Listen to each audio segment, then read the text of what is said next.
Mesdames, Messieurs, bonjour, merci de prendre ce rendez-vous de l'émission Opinion de ce dimanche. Opinion donne la parole ce dimanche à Maître Thierno Olori Togbe. Il est expert financier, avocat au barreau du Bénin, membre du Conseil national de régulation au sein de l'autorité de régulation de l'électricité au Bénin. Il est également membre de la Confédération africaine de tennis. Avec lui, nous parlerons de la jeunesse béninoise, des mots qui minent cette jeunesse, des clés de réussite. Nous parlerons également de la politique. Et pour en parler, je ne suis pas seul, je suis avec René Soglo. Bonjour René. Raoul Steve Gounoukan, bonjour. Thierno Olori Togbe, bonjour. Bonjour Monsieur Soglo, Monsieur Gounoukan, bonjour. Merci beaucoup de me recevoir ici dans votre studio. C'est nous qui vous remercions. Merci d'avoir accepté notre invitation d'entrée. Nous allons vous demander, pour ceux qui ne connaissent pas bien Maître Thierno Olori Togbe, ils doivent penser à qui? Je suis avocat au barreau du Bénin. J'ai soufflé il y a quelques semaines ma 40e bougie. Félicitations. Merci. Je suis marié, père de 2 enfants, une fille et un garçon qui sont formidables. Et moi-même, je suis en réalité un produit de la finance. Je suis avocat aujourd'hui, c'est vrai, mais j'ai commencé à travailler dans le secteur de la finance. J'ai été analyste financier à la Société Ouest Africaine de gestion d'actifs, la SOAGA. Mais j'ai repris mes études et j'ai décidé d'embrasser la carrière professionnelle de mon père et aussi de mon grand-père parce que je suis petit-fils et fils d'avocat. J'ai repris mes études donc, j'ai passé l'examen du barreau, j'ai été notamment major de promotion à l'examen du barreau en 2011 et j'ai fait mon stage d'avocat chez mon père, Maître Léopold Olori Togbe. J'ai ensuite eu l'opportunité de travailler à la Banque africaine de développement. J'ai été conseiller juridique en chef au sein d'une institution qui est hébergée par la BAD, qui s'appelle la Facilité africaine de soutien juridique, qui assiste les gouvernements africains dans le cadre de transactions avec les investisseurs étrangers et dans des contentieux des litiges un peu complexes. Donc j'ai passé 8 années à la BAD. Après ces 8 années, j'ai éprouvé le besoin, l'envie de revenir au Bénin pour participer moi aussi à la construction de notre pays et à la transmission, au partage des compétences et du savoir que j'ai pu acquérir au sein de la BAD. D'accord, nous allons rentrer dans le vif du sujet. Au cœur de cette émission, comme vous l'annoncez tantôt, Raoul Steve Gounoukan, la jeunesse et la jeunesse béninoise. Mais quand on parle de la jeunesse, qu'est-ce que cela représente pour vous, Thierno? Bon, vous voyez, je peux dire moi aussi que je fais partie de la jeunesse ou que j'en ai fait partie parce que je vais partager une anecdote avec vous. Le jour où je prenais fonction au sein de l'autorité de régulation de l'électricité, il y a un collègue qui m'a dit, il était surpris de me voir parce que bon, les autres personnes membres qui descendaient de fonction et ceux qui venaient avaient tous un âge un peu plus avancé que le mien. Et donc il me prend à partie et il dit, mais vous êtes jeune, hein? Je lui dis, ah oui, mais qu'est-ce qu'on appelle jeune? Donc je voudrais commencer à répondre à votre question par une définition de ce qu'on entend par jeune. Ce qu'on entend par jeunesse. Vous savez, nous, on a certains automatismes. Commencer par faire des définitions. Oui.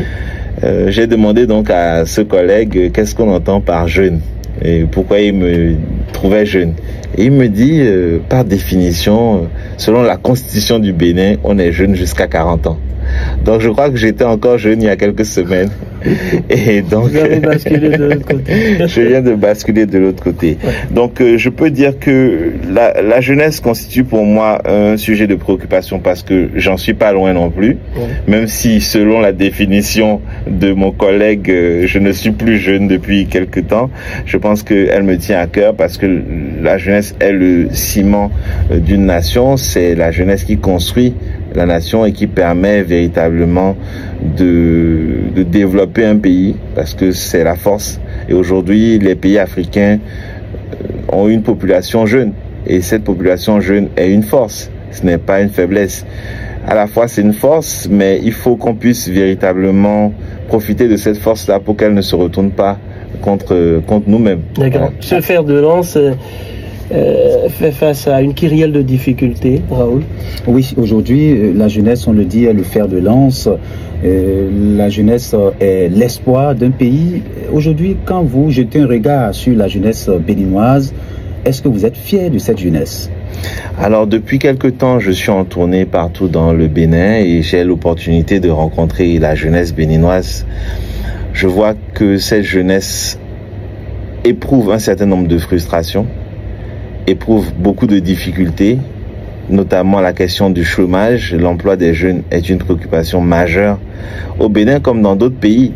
Mais lorsque nous avons une population aussi jeune et qui a aussi peu d'opportunités pour tout le monde, eh bien, la question de l'avenir de la jeunesse se pose. Plusieurs d'entre eux auront envie d'aller à l'étranger. Moi, c'est vrai que j'ai étudié à l'étranger. On pourrait se demander, mais pourquoi vous vous êtes rentré alors que beaucoup de jeunes ont plutôt l'envie de faire le chemin inverse et de ne plus revenir. Je pense que nous avons des opportunités ici dans notre pays, au sein de notre continent. Il faut savoir les saisir, il faut bien s'organiser et se dire que rien n'est perdu. Il faut réfléchir, il faut avoir des outils, bien sûr, pour pouvoir s'en sortir dans un environnement très compétitif, très concurrentiel, où tout le monde devrait pouvoir avoir sa place.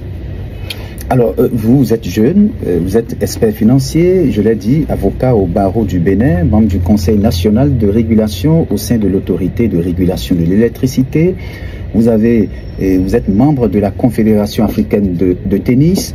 Alors, un parcours qui force l'admiration. Comment vous avez pu gravir tous ces échelons? Il faut dire que j'ai quand même eu un certain nombre d'avantages, il est vrai. Je suis né dans une famille où il y avait des avocats déjà, donc le métier d'avocat que j'exerce n'est pas un métier qui m'est inconnu. Je pense que à l'âge de 7 ou 8 ans, je commençais déjà à fréquenter le tribunal de Cotonou. Mais je pense également qu'il faut soi-même développer un certain nombre de compétences, avoir certaines stratégies, les mettre en œuvre parce que le milieu dans lequel vous naissez n'est pas forcément le seul déterminant de ce que vous serez. Et récemment, j'ai eu l'opportunité, le 22 septembre passé, de partager un certain nombre de clés de réussite avec la jeunesse béninoise qui était à Cotonou. Ça s'est passé à Cotonou, au Champ d'Oiseaux. Et j'ai pu partager quelques clés de réussite qui sont, moi, mes petits secrets de réussite. On en parlait tantôt, cette jeunesse béninoise fait face à plusieurs difficultés, mais avant de les aborder, quand vous regardez de 60 ans aujourd'hui, qu'est-ce que cette jeunesse-là a pu tirer, cette jeunesse-là, parce qu'elle a évolué dans le temps, a pu tirer de différentes expériences rencontrées par le pays, du Dahomey jusqu'au Bénin, et comment vous voyez l'avenir? Je vais dire d'abord qu'il faut se souvenir que les États africains ont été fondés par des jeunes. Si on regarde véritablement les pères fondateurs des pays africains ou ceux qui étaient les leaders il y a 60 ans, c'était essentiellement des jeunes. Si on dit aujourd'hui que quelqu'un de 40 ans est un jeune, il faut se souvenir que le général Mathieu Kérékou, commandant à l'époque, avait 39 ans lorsqu'il a accédé au pouvoir, et plusieurs autres leaders politiques comme Nkrumah, Oumendoufe Boigny ou d'autres, les pères fondateurs de plusieurs pays africains, étaient jeunes au moment où ils ont accédé au pouvoir. Je pense que dans le temps, ces jeunes de l'époque ont pris de l'âge et parfois n'ont pas toujours laissé... On oublie même qu'ils ont été jeunes. Oublié qu'ils ont été jeunes et qu'ils ont été les leaders qui ont en fait porté ces pays sur la voie de l'indépendance. Je crois qu'aujourd'hui nous sommes à l'orée d'un nouveau cycle dans lequel, tout comme il y a un peu plus de 60 ans, les jeunes ont été des moteurs de l'évolution, du changement, de grands changements dans nos pays. Nous sommes à un cycle où cette donne-là, c'est en train de se renouveler, je pense. Et nous l'avons vu dans d'autres pays où les jeunes ont pesé politiquement pour pouvoir avoir un environnement dans lequel ils se retrouvent, avoir également des décideurs politiques notamment, qui tiennent compte de la réalité, de leurs besoins et qui ont des solutions qui sont également adaptées aux réalités de cette jeunesse-là. Okay. Alors, vous l'avez dit tantôt, la jeunesse, vous avez fait le constat que la jeunesse éprouve des frustrations. la jeunesse éprouve des frustrations. Quand vous parlez de frustration, qu'est-ce que vous y mettez concrètement? Je pense que pour un jeune aujourd'hui, si vous venez lui dire que grâce au travail, il aura une belle vie demain, il va questionner ce message-là. Je suis moi-même un exemple, je pense, du fruit du travail, mais il va se dire peut-être que ça c'est juste une exception, ou peut-être qu'il a eu certains avantages au moment de naître, peut-être qu'il connaissait un certain nombre de personnes. Est-ce que l'environnement n'a pas été plutôt le seul facteur? Donc au jour d'aujourd'hui, les jeunes se disent, mais si moi je suis au chômage, je dépose mon CV un peu partout, qu'est-ce qui se passe? Je n'arrive pas. Il faut certainement que ceux qui organisent la vie de la cité ressemblent à la majorité de la cité. Et ce n'est bien sûr pas une pierre qu'on va jeter à nos aînés, parce qu'on a besoin de l'ancienne corde pour pouvoir tisser la nôtre. Mais l'implication de cette jeunesse-là dans la gestion de la cité est un facteur, ou serait un facteur déterminant dans la prise en compte de ces réalités et dans la proposition de solutions. On a eu l'exemple des cybercriminels. Oui, est-ce que vous, justement, pensez-vous que cette jeunesse-là est plus attirée par la facilité aujourd'hui? Parce que c'est un nombre considérable de jeunes qu'on retrouve dans nos prisons aujourd'hui par rapport à ce phénomène. Je ne dirais pas que c'est une question de facilité. Je suis moi-même avocat, donc je connais la vie carcérale, je sais un peu comment ça se passe là-bas, je sais ce qui peut motiver quelqu'un à aller vers des solutions qui paraissent être des solutions de facilité. En fait, ce ne sont pas des solutions de facilité pour moi, ce sont plutôt des situations de nécessité. Je pense que les jeunes qui ont étudié n'ont pas forcément envie d'aller sacler le champ ou d'aller vers des travaux qui ne cadrent pas avec leurs compétences. Et ils se rendent compte qu'ils ont la capacité d'aller sur un ordinateur, de parler même anglais. Hein. Il y en a qui parlent un anglais impeccable parce qu'aujourd'hui le monde des affaires c'est l'anglais. Il y en a qui sont bons avec l'outil informatique. Donc ils ont des compétences. Mais j'ai ma grande sœur qui est dans le domaine de la cuisine. Elle dit souvent que un couteau, ça peut servir à tuer, comme ça peut servir à sauver la vie, ça peut servir à couper un doigt, mais ça peut servir à faire des bons viandes. Donc, en fait, ces compétences de ces jeunes-là ont peut-être été mises au service de choses négatives, mais en fait, ce sont pas des jeunes qui sont mauvais. Ce sont des jeunes qui ont besoin qu'on s'occupe d'eux, qui ont besoin qu'on soit à leur écoute, qui ont besoin qu'on trouve des solutions. Quand ils sont en prison, quel avenir pour ces jeunes? Vous savez, est-ce que nos prisons corrigent vraiment? Je me suis rendu compte de quelque chose récemment. J'étais en train de libérer quelqu'un de prison à Dassa et je me suis rendu compte que je n'avais moi-même jamais mis personne en prison. Au cours de ma petite carrière d'avocat, j'ai libéré beaucoup de gens, j'ai fait libérer beaucoup de gens, mais moi-même, je n'ai pas eu à mettre des gens en prison. Je pense que la prison est une nécessité pour l'organisation de la cité, c'est sûr, mais de manière traditionnelle, même les pays africains ou les sociétés africaines ne connaissaient pas la prison.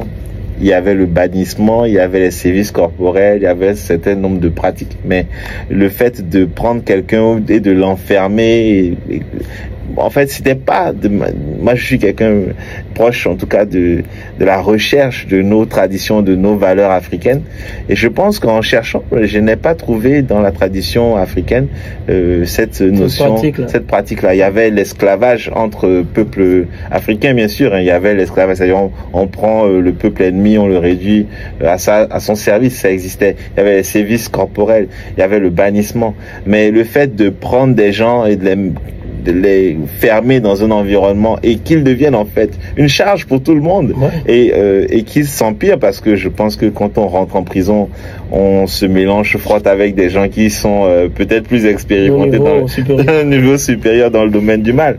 Donc je crois que il y a une opportunité à aller vers ces jeunes-là et à essayer de faire du couteau un instrument du bien plutôt qu'un instrument du mal. Il y a une réflexion à mener certainement en collaboration avec les gouvernants, et c'est une démarche dans laquelle je pense que nous devrons être. Alors, le Bénin, comme bien d'autres pays africains, c'est un pays qui a eu une une jeunesse et on estime que la jeunesse peut être transformée en opportunité. Comment vous envisagez cela? Bon, alors je vais partager une expérience que j'ai eue au sein de la Banque africaine de développement. Il y a eu des assemblées annuelles de la BAD qui se sont déroulées en Inde, dans la ville d'Ahmedabad en Inde. Donc, ça m'a donné l'opportunité de visiter ce grand pays. Et j'y ai vu notamment des ingénieurs en informatique, des filles comme des garçons, sur des étages et des étages. C'est-à-dire qu'il y avait plein d'ingénieurs informaticiens devant leur ordinateur et ils étaient en train de fournir des services pour une clientèle américaine. Et c'était dans plusieurs bâtiments, c'est très impressionnant. Si vous faites des recherches sur Internet, vous allez certainement voir. Dans la ville d'Ahmedabad, dans la région du Gujarat, je crois. Et il y a véritablement une industrie de l'informatique. Donc aujourd'hui, nous avons des cybercriminels. Ça veut dire quoi? Ça veut dire que nous avons des gens qui savent utiliser d'outils informatiques. Très bien. Nous avons des gens qui, parmi eux, bien souvent, savent parler anglais. Et je crois qu'il y a un possible recyclage. Bien sûr, il ne s'agit pas que des jeunes qui sont en prison, pour lesquels il faut trouver des solutions. Il y a ceux aussi qui n'ont rien fait et qui se demandent mais qu'est-ce que je vais pouvoir faire?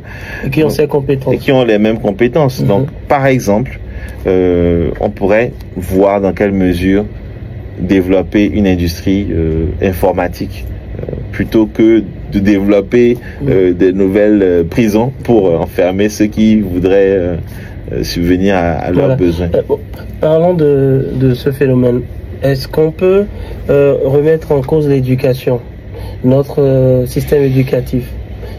Est-ce que ce système-là permet toujours à cette jeunesse-là, une fois arrivée au sommet, de se lancer directement? Vous savez, récemment, nous avons fait une action philanthropique avec certains amis. On a distribué des kits scolaires un peu partout dans le Bénin. On a distribué 200 kits scolaires répartis dans 40 écoles, 40 CEG, en collaboration avec l'association des parents d'élèves du Bénin, les différentes associations de parents d'élèves du Bénin. Et ça m'a donné l'opportunité d'aller à la rencontre des écoles et des enseignants, de connaître la réalité. Je pense que les enseignants font un travail énorme et n'ont pas forcément la totale reconnaissance même de tout ce qu'ils font pour les enfants, compte tenu même des difficultés qu'ils peuvent traverser. Vous avez des zones dans lesquelles on déplore de l'absentéisme, juste pour les périodes, par exemple, des campagnes agricoles. Moi, c'est des choses que je ne connaissais pas forcément. Mais le fait d'aller sur le terrain, ça m'a permis d'apprendre cela.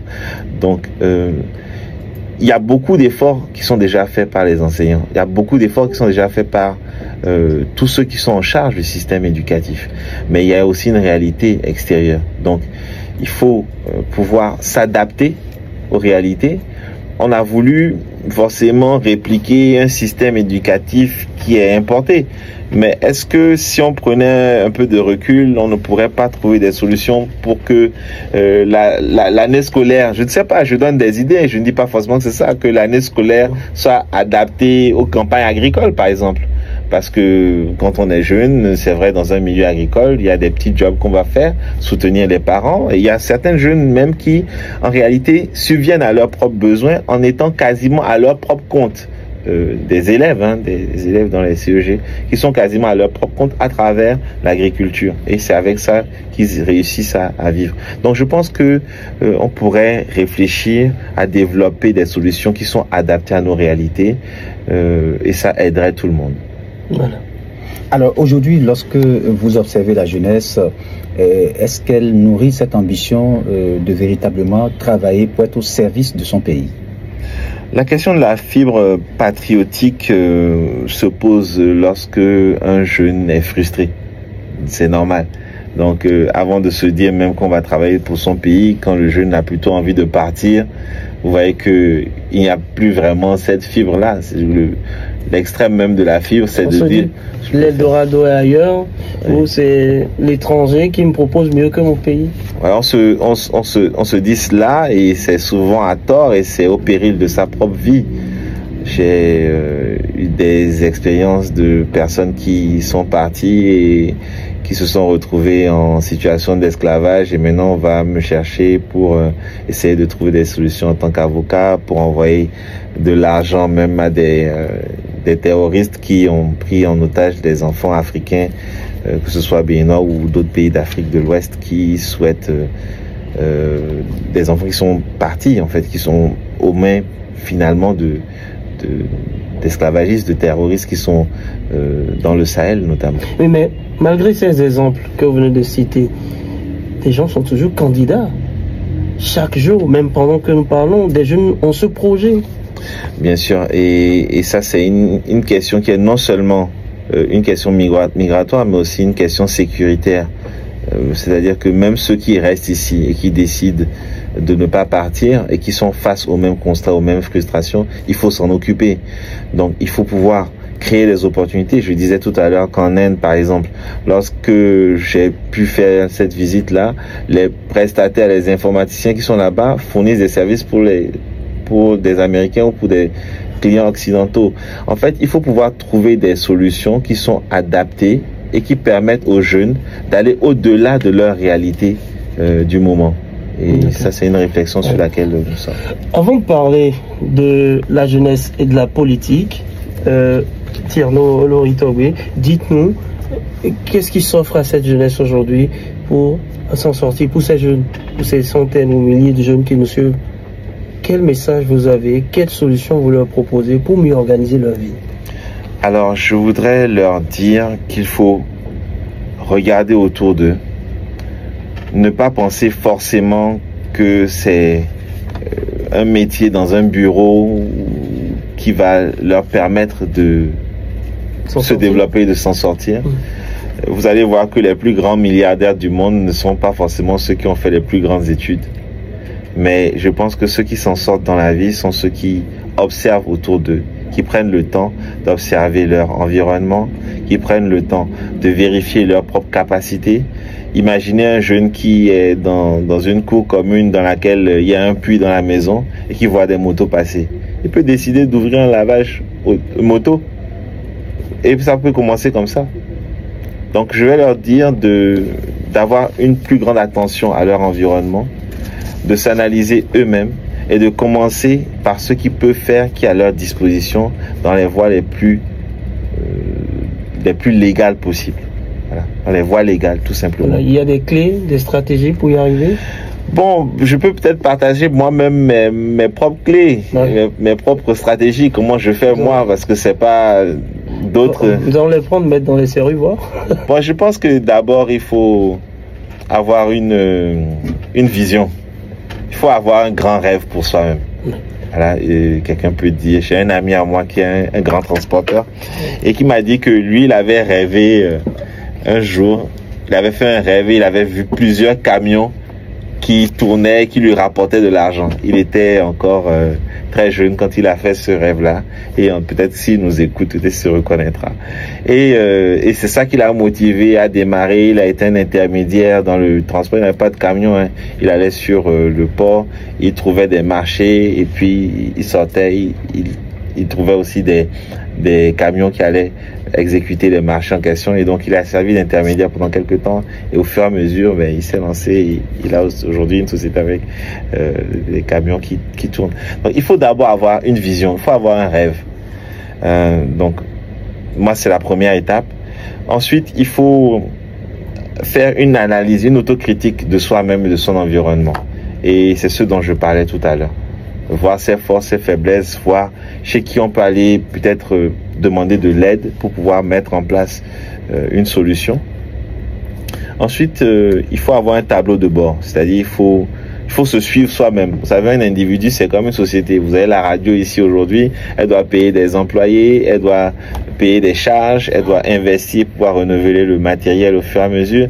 Elle engrange aussi des produits, des chiffres d'affaires. Donc, c'est une personne morale. Mais la personne physique aussi doit pouvoir répondre à un certain nombre de réalités qui sont proches de la personne morale. Donc, il faut avoir un tableau de bord pour soi-même. Faire le point au moins tous les 6 mois de où est-ce qu'on en est. Faire le point aussi de où est-ce qu'on veut arriver par rapport à ces objectifs. Moi, c'est quelque chose que je fais au moins tous les 6 mois. Je fais le point, je m'assieds et puis je fais ça sur un bout de papier. Pour ceux qui sont pas forcément lettrés, ils peuvent également se poser ces questions-là pour eux-mêmes.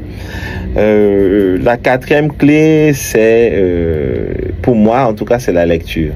Mais la lecture, il y a un livre que j'aime beaucoup, un auteur que j'aime beaucoup, c'est Robert Kiyosaki. Peut-être que les auditeurs le connaissent. Il a écrit un ouvrage qui s'appelle Père riche, Père pauvre, et une série d'ouvrages. C'est un auteur que j'aime beaucoup. C'est vrai, ça parle d'argent, ça parle aussi d'entrepreneuriat, ça parle de projets. Ben, c'est un auteur qui peut peut-être inspirer certains. Et ceux qui n'ont pas la possibilité de lire, et même ceux qui ont la possibilité de lire, je les invite à aller à la rencontre des personnes âgées. Parce que on dit en Afrique qu'une personne âgée, c'est comme une bibliothèque. Oui. Donc, même si vous n'avez pas les livres physiques, ou même si vous avez les livres physiques, je vais encourager à aller vers les personnes âgées. Écouter. Voilà, il faut savoir aller vers ceux qui sont nos devanciers pour voir leur expérience, voir aussi ce qu'ils ont à partager avec nous pour s'améliorer. Merci pour ces précieux conseils. Voilà. Nous allons évoluer, mesdames, messieurs. Si vous venez juste de nous rejoindre, sachez que vous êtes sur l'émission politique de dimanche sur Radio Fraternité. Et aujourd'hui, nous donnons la parole à l'expert financier, avocat au barreau du Bénin, Thierno Olori Togbe. Nous allons aborder maintenant la question politique, le volet politique de cette émission. Maître Thierno Olori Togbe, comment vous voyez aujourd'hui le Bénin relativement à la gouvernance politique? Je pense que le Bénin, sur le plan de la gouvernance politique, se porte bien. On a connu d'autres heures de gouvernance politique. Moi, ma première confrontation à la réalité politique, c'était mon grand-père qui était exilé politique en Côte d'Ivoire et qu'on allait voir à l'étranger. Donc, je pense que les heures de la gouvernance politique au Bénin ne sont pas mauvaises. Il y a toujours de quoi faire et tant qu'il reste à faire, on peut dire que rien n'est fait. Mais c'est un travail en construction et je pense que tout le monde doit pouvoir y participer et donner ses propositions, voir dans quelle mesure les mettre en œuvre. Alors, quelles sont les grandes leçons que vous tirez de l'expérience des années? Bon, sur le plan politique, je dois dire que je suis d'une mère politicienne. Oui. Allez-y.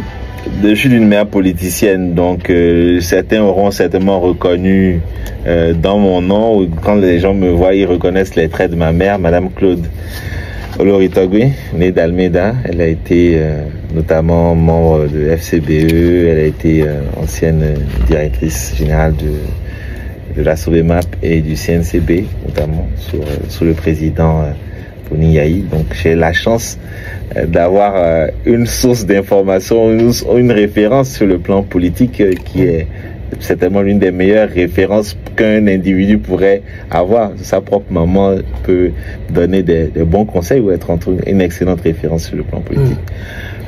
Donc moi, quand j'étais encore plus jeune, je ne croyais pas véritablement à la politique. J'ai eu à dire à ma mère en 2011, je crois que la politique, ça ne m'intéressait pas et que c'était pas une bonne opportunité ou c'était pas quelque chose qui méritait forcément qu'on y mette son temps et son argent, parce que ma mère a mis beaucoup d'énergie dans la politique. Je pense que les auditeurs ou d'autres Béninois le savent bien. Mais quand nos acteurs, je vais dire ceux qui animent la vie politique au Bénin, quand on prend le lot, est-ce qu'on peut se dire que c'est des acteurs qui servent leur pays ou qu'ils se servent? Parce que certainement que la politique a son sens d'un des côtés.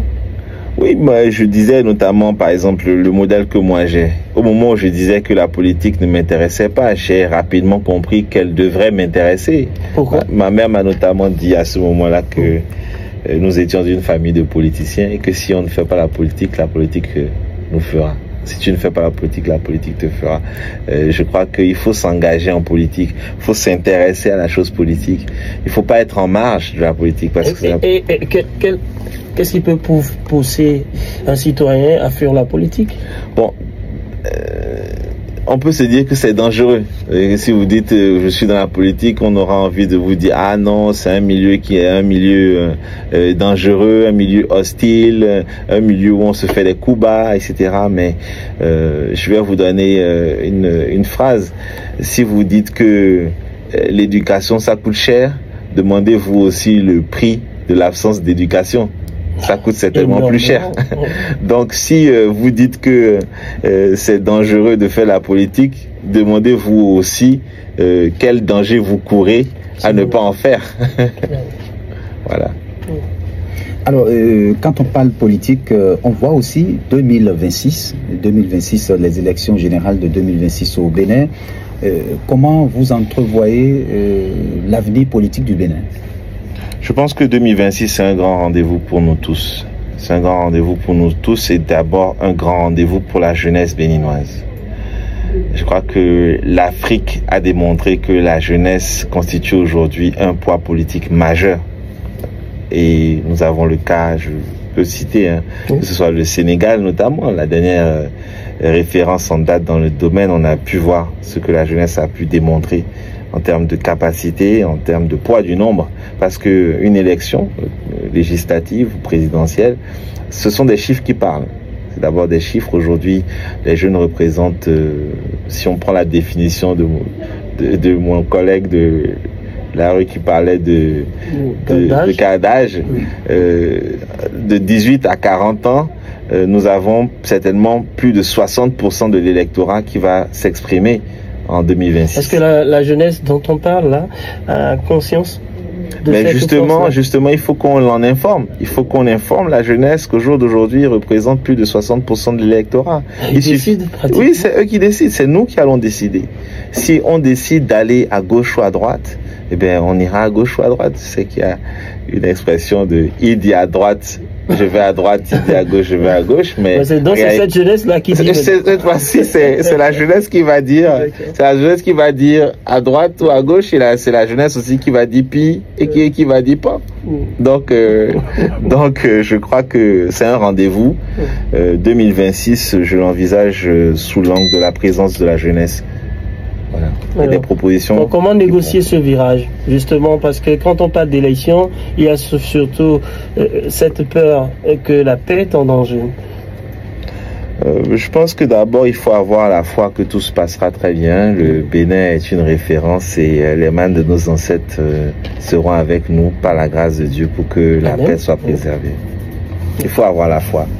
Et l'avenir... Et le comportement de cette jeunesse-là aussi. Justement, quel doit être le comportement des acteurs politiques dans leur grand ensemble? Parce que aujourd'hui, pour appuyer Raoul, nous voyons que l'environnement est en drift, moi je dirais ça, pollué avec des injures de gauche à droite, plutôt que des propositions concrètes. Pour démontrer qu'on a raison, pour démontrer que c'est le meilleur choix ou la meilleure option qui a été prise. Alors ce constat-là, on peut le faire effectivement. Je crois qu'il faut, en matière politique, il faut parler d'idéologie plutôt que d'invective ou d'injure ou bien de personnalisation des débats. C'est l'idéologie qui devrait gouverner en fait la vie politique ou les choix politiques et même les opinions politiques qui sont exprimées par les acteurs. Il faut avoir une idéologie, on dit ok, on est plutôt du bord socialiste, on est plutôt de gauche ou on est plutôt de droite du capitalisme et c'est par rapport à ça qu'on peut juger l'action de tel ou tel, ça doit pas être personnalisé. Et donc je crois qu'il faut, nous en tant que jeunes, qu'on puisse s'identifier autour d'idéaux, autour d'une idéologie de ce que nous voulons faire. Au jour d'aujourd'hui, le social devrait être au cœur de l'idée de la gouvernance politique, en tout cas au Bénin. Moi, c'est mon point de vue. En tout cas, c'est ce que le président Patrice Talon et son gouvernement ont expliqué aux populations, ce mandat en cours, le mandat du social. Mais ce n'est pas de cela que nous allons parler, mais plutôt des réformes. Parlant d'idéologie, est-ce que les dernières réformes enregistrées dans l'arène politique, au niveau du volet politique, ces réformes ont amélioré quelque chose pour vous? Est-ce que les grandes formations politiques formées là, dans l'ensemble? Est-ce que les acteurs politiques se sont vraiment casés? Est-ce qu'on ne peut plus faire face? Comme par le passé, on avait plus de 200 partis politiques. Est-ce qu'il y a une amélioration selon vous? Je pense que l'assainissement du système partisan, oui, avec la réduction du nombre de partis et du nombre d'acteurs, c'est quelque chose qui a été voulu par tout le monde, par tous les acteurs politiques et même par l'électorat. Ce n'est pas quelque chose sur lequel on devrait revenir ou dire que ce n'est pas une bonne approche. Ça permet d'avoir une visibilité plus fluide, plus simple du cadre et de l'environnement. Ces blocs qui existent aujourd'hui, c'est favorable, c'est positif, ça permet d'assainir les choses, de simplifier aussi les choses. Maintenant, de manière fondamentale, il faudrait certainement que ces différents blocs-là puissent affirmer de manière plus claire, de manière plus forte, l'idéologie qu'ils sous-tendent. C'est-à-dire que ce soit pas forcément juste une composition, mais plutôt qu'à l'intérieur de cette composition-là, il y ait une véritable idéologie, il y ait un véritable programme qui réponde à des besoins. L'effort est en cours et moi, je suis en train d'y aller. Donc, je peux pas véritablement me permettre au jour d'aujourd'hui de dire les choses devraient être de telle ou telle manière. Je suis encore dans une phase d'appréciation et d'analyse de ce qui se fait avant de prendre une décision avec ceux qui sont avec moi. Dans cette semaine, un acteur politique me disait, Monsieur Soglo, vous voyez, chez nous, on parle d'opposants. Déjà, tout de suite, cette connotation pose problème. Opposant. Il est un opposant et qu'il s'oppose donc catégoriquement à tout. Est-ce qu'il est là pour vraiment apprécier au moins une seule fois une belle action de l'autre camp? Pourquoi opposant? Pourquoi pas gauche? Pourquoi pas droite? Alors, vous voyez, c'est ça. Lorsqu'on personnalise les choses, on considère la question de la mouvance de l'opposition par rapport à une personne. Il m'a même dit que voilà, les médias européens vous ont poussé à cela et vous aussi en Afrique, vous faites pareil. Hein? Vous traitez tout le monde. Si vous n'êtes pas d'accord avec le gouvernement, vous êtes d'office opposant. Et l'opposition, est-ce qu'on peut revoir cette connotation? Vous savez, je vais peut-être vous étonner, mais j'ai récemment suivi un reportage sur la Chine. Je suis très impressionné par le modèle chinois. Et en réalité, vous allez voir qu'en Chine, il y a un seul parti. Il n'y a pas la notion de qui est opposant, mais pourtant ils sont les plus rapides en matière de développement. Parce que qu'est-ce que nous cherchons aujourd'hui? Nous cherchons à nous développer. On ne cherche pas à prendre le pouvoir juste pour profiter du pouvoir. L'exercice du pouvoir, c'est pour le développement de notre nation. C'est ça. Et par exemple, donc, un modèle de développement comme la Chine n'a pas d'opposants ou de mouvanciers. Donc, il faut s'interroger, se dire, mais... C'est notre choix. Oui, il faut se dire, mais il faut voir d'autres modèles, il faut s'interroger. Et pour savoir si c'est vraiment la question de l'opposition ou bien de la mouvance qui détermine la capacité à organiser une cité et à faire en sorte que les choses marchent. Faire en sorte que les enfants aient un travail une fois qu'ils ont fini d'étudier. C'est ça la question. Et qu'on puisse produire pour nous et produire également pour ceux qui en ont besoin à l'étranger. Et je pense qu'il faut pouvoir s'inspirer d'autres modèles pour se dire que finalement, l'allégorie de la jarre trouée dans laquelle tant les doigts opposants ou mouvanciers devraient pouvoir rentrer, eh bien, il faut en faire une réalité dans notre pays. La jarre trouée du roi Guizot. Oui. Voilà. Et puisque nous parlons des formations... C'était un grand homme politique, un grand homme d'État. Il a lancé le développement. Alors, puisque nous parlons des formations politiques, pour ce que vous avez observé jusque-là, c'est quand on parle de formation politique, c'est aussi des programmes, des projets de société. Pour l'approche utilisée jusque-là, comment vous l'appréciez? Alors, j'ai auprès de certaines formations politiques sollicité le partage d'un projet de société, notamment pour 2026. Je me suis rendu compte, en tout cas auprès de ceux que j'ai sollicités, qu'il n'y avait pas encore de projet de société existant pour l'après 2026. Et face à ce constat, des amis et moi avons initié une démarche qui est la rédaction d'un projet de société que nous avons intitulé Aube Nouvelle 2026. Donc nous sommes en train de travailler là-dessus. Ce projet de société, nous allons à un moment donné le partager avec les formations politiques existantes, voir comment nouer des partenariats, comment aller de l'avant, comment le mettre en œuvre, parce que au-delà d'une seule personne ou de quelques personnes, c'est notre vision de comment nous pensons développer notre pays ensemble et aller plus loin. Il y a déjà pas mal de bonnes choses qui ont été faites au cours de cette décennie qui s'écoule. Il y a aussi de bonnes choses qui peuvent être faites plus tard. Il faut s'organiser, parler avec différents interlocuteurs et faire en sorte de prendre en compte les besoins, les réalités, les propositions d'un grand nombre pour que le Bénin, qui est notre patrie commune, puisse avancer, que nous puissions la construire. Dans ce registre, est-ce que ça voudrait dire que 2026, vous y allez? Je crois qu'on y va tous. Celui qui n'y va pas, il va y être poussé. Un peu comme pour dire, si dans la politique, vous ferez. C'est ça, il faut tous y aller. Alors, les responsabilités. Oui, sur quoi vous comptez mettre l'accent?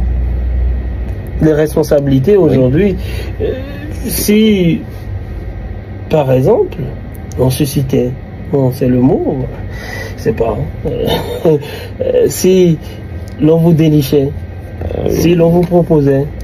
Alors je vais vous partager avec vous une fable en fond. On va pas s'aventurer à la dire en langue fond pour que tout le monde puisse au moins la comprendre, mais c'est une fable de ma belle-mère.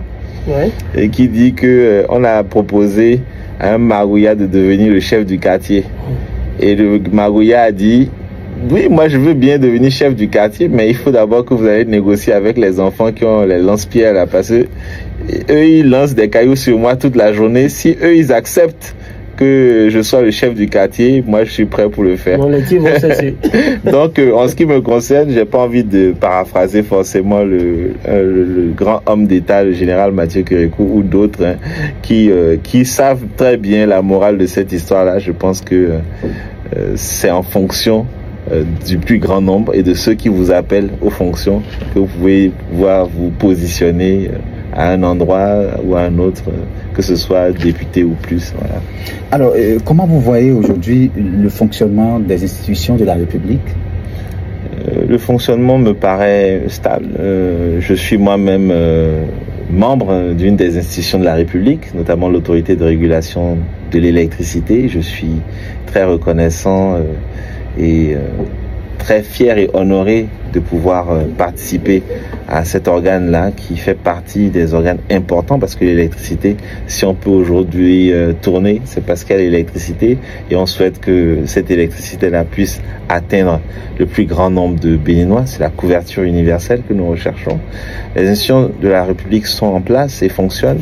On peut toujours améliorer. On ne va pas dire qu'on est arrivé et ça y est, c'est fini. Il y a bien sûr des points d'amélioration et comme je l'ai dit tout à l'heure, tant qu'il reste à faire, c'est que rien n'est fait encore. Et parlant des institutions, la justice, son rôle aujourd'hui, comment vous appréciez cela? Vous êtes un acteur. Oui, je suis un acteur du secteur judiciaire. J'ai moi-même prêté serment en tant qu'avocat. Dans quelques jours, je vais fêter mes 12 ans au barreau du Bénin. Ouais, félicitations. Merci. Je félicite beaucoup nos juges. Je sais que dans la solitude de leur jugement, ils doivent faire des choix délicats. Et j'ai beaucoup de respect et beaucoup de déférence. Qu'est-ce que ça vous fait quand une affaire défraie la chronique ou la justice rend une décision? Vous savez, on ne peut pas revenir sur une décision rendue, mais peut-être on peut l'apprécier. Mais qu'est-ce que cela vous fait en tant qu'acteur de ce secteur-là, quand les populations se disent voilà, nous ne sommes pas contents, nous ne sommes pas d'accord, ça aurait pu être ci, ça aurait pu être ça, est-ce que c'est vraiment ça? Est-ce que la justice vraiment elle est vraie, ou la justice c'est telle personne? Qu'est-ce que cela vous fait quand vous entendez tout ça? Vous savez, moi j'ai une histoire très particulière avec la justice parce que je suis né dedans, j'ai baigné dedans et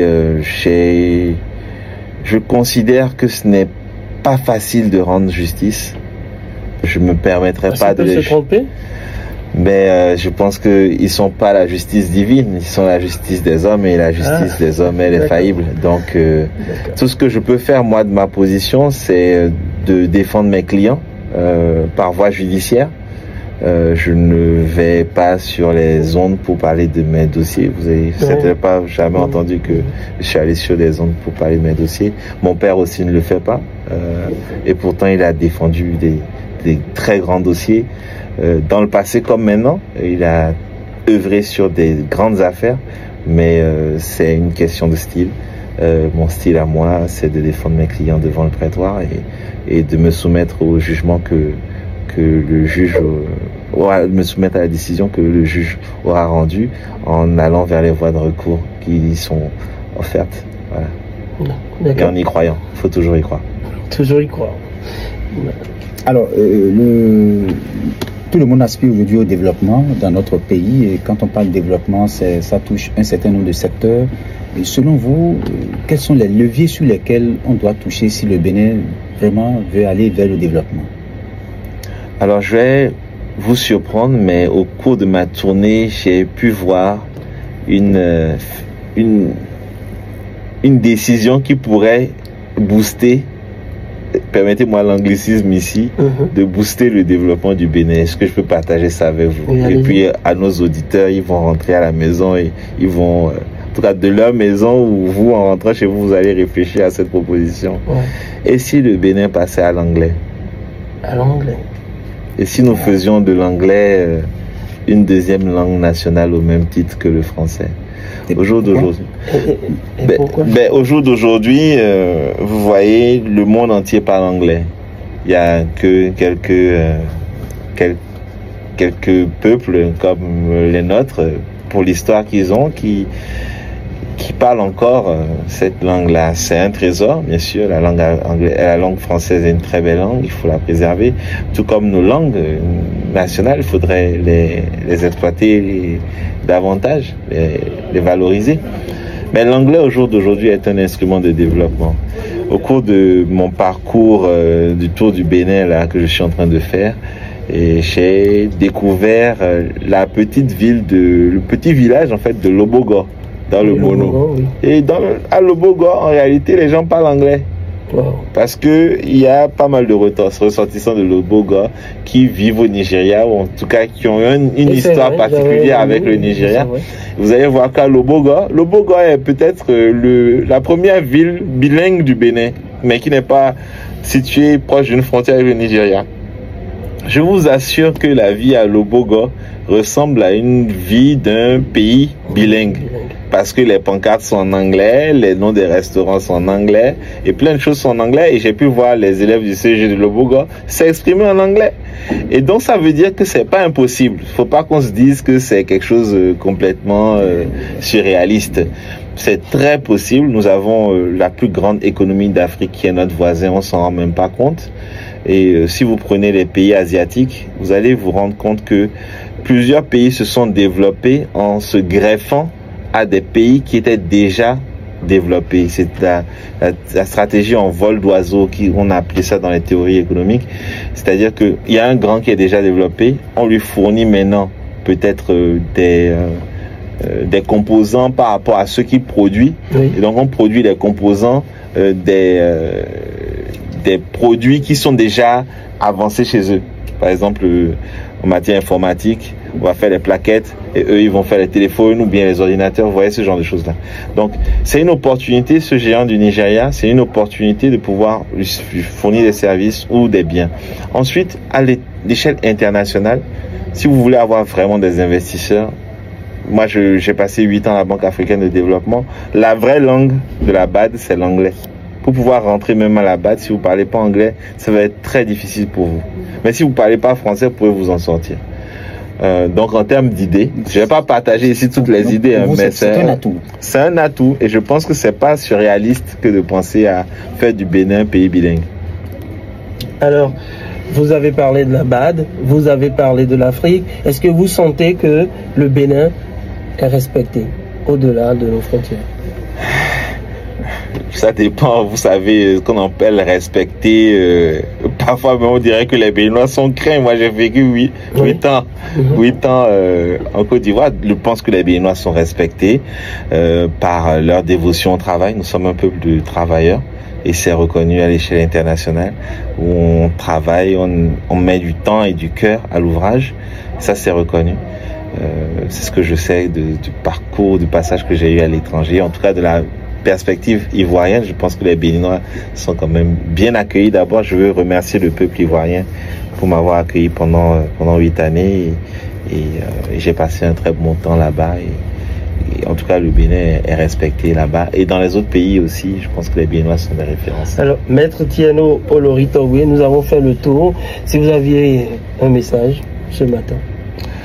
Le message, je veux le donner à la jeunesse en leur disant, tout en gardant espoir, de réfléchir ensemble, de s'organiser, de savoir que les rendez-vous qui viennent très bientôt sont des rendez-vous où ils devront avoir leur mot à dire, de s'intéresser à la chose politique, parce que c'est certainement une voie, un chemin par lequel nous pourrons ensemble trouver des solutions à leur réalité, à leurs difficultés et aller plus loin ensemble, aller de l'avant et se construire notre pays. Est-ce qu'on saurait laisser notre invité sans me dire un mot sur Parakou? Alors, je vais vous dire un mot sur Parakou. Parakou est la ville que j'aime au Bénin. Pourquoi? Parce que je suis venu chercher ma femme à Parakou. Ah ouais. Est-ce que c'est une réponse suffisamment bonne? C'est à Parakou.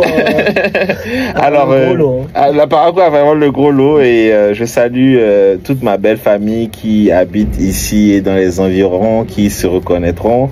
Et jusqu'à Savet, d'ailleurs, je connais très bien la route entre Cotonou et Parakou avec une halte à Savet. Parce que c'est la zone dans laquelle ma femme, qui est de la famille Ogbon, est ressortissante. Et donc, je venais très souvent à Parakou pour faire la rencontre de ma belle famille. Et j'y reviens avec grand plaisir. Donc, Parakou, c'est ma ville chérie. Voilà. Nous sommes presque à la fin de cette émission. René Soglo. Voilà, chers auditeurs, merci de nous avoir suivis. C'était Opinion de ce dimanche où nous avons reçu Maître Thierno Olori-Togbe, un grand acteur de la justice qui a partagé avec nous son parcours élogieux. Vous le savez, il est expert financier, avocat au barreau du Bénin, membre du Conseil national de régulation au sein de l'autorité de régulation de l'électricité au Bénin ici même. Il est membre de la Confédération africaine de tennis, s'il vous plaît. Et on aura l'occasion de le retrouver pour parler sport parce qu'il nous a partagé sa passion pour les sports dans les coulisses. Ce serait pour une autre occasion certainement. Et bien sûr, il a parlé des mots qui minent le développement de la jeunesse avec lui. Il a rappelé aussi toute son histoire avec la politique et le Bénin, et ses voyages, le travail, le modèle de développement qu'on pourrait choisir pour notre pays. Il a parlé de sa vision qu'on pourrait retrouver au niveau de l'Aube Nouvelle 2026 très prochainement. Nous avons parlé de la jeunesse, la justice, comment s'adapter aujourd'hui aux réalités pour redresser cette jeunesse-là et lui créer des opportunités. À cette jeunesse-là, notre invité, Maître Thierno Olori-Togbe, a souligné qu'il faut véritablement mettre en place sa vision, qu'il faut suivre de près et faire un point régulier, s'adonner à la lecture, écouter les personnes âgées et aussi nous sommes revenus sur les réalités politiques de notre nation. Ce sera tout pour aujourd'hui à Raoul Steve Gounko. Oui, ce sera tout. Mesdames, Messieurs, merci pour votre fidélité à l'écoute de cette émission Opinion de ce dimanche. On se retrouve dimanche prochain pour un autre numéro. Manipulation technique, Franck Degla, Geoffroy Toli. On se retrouve dimanche prochain.